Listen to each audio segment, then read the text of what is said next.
Right, so I've got Chris Saunders here with me. Chris, we've just seen a game of two halves. I've got no words, so talk me through what you've just seen. Well, I think when you look at it, we've got a lot of youngsters. We've got new players coming, and I think that's part of what's happened there is there's some inexperience. They're going to concede some goals. But I think we've got to look at the positive. We've played quite well. Bradford have been a bit lucky with their goals. But I genuinely think that the one thing that Whitney has done is he's put that work to like the 95th, 96th minute. And when you haven't necessarily got the best players in the world, but they work as a unit and they are a bit young and inexperienced, if you work that hard for the game, they've got a bit of a reward today. And I think that's a good point. I do think that's a good point in the end. Would you have taken a point before the game started, or were you going for the win? I'd have liked the win. I think with the momentum, especially how we played against Portsmouth last week, the win really is what we should be aiming for. But I think a point, it sets us up well for next week, and if we can just keep it rolling, the momentum going, I think we'll be okay this season.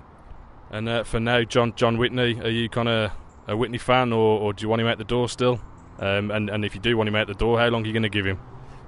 For me, I've always been Whitney out. I don't think he's ever going to turn into a tactical, magician or anything like that. But he's here, and he's going to be here for a while. It's too close to the end of the window.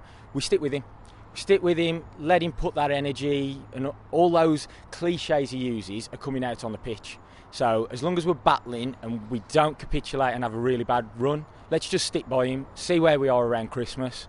We get another window in January. If the results have been bad, let's look again then. But for now, let's stick with him in. No problem. And finally, you bought a new top today, as you can see by the creases here. But what player are you having on the back? Because Macris has gone, so who's your new favourite?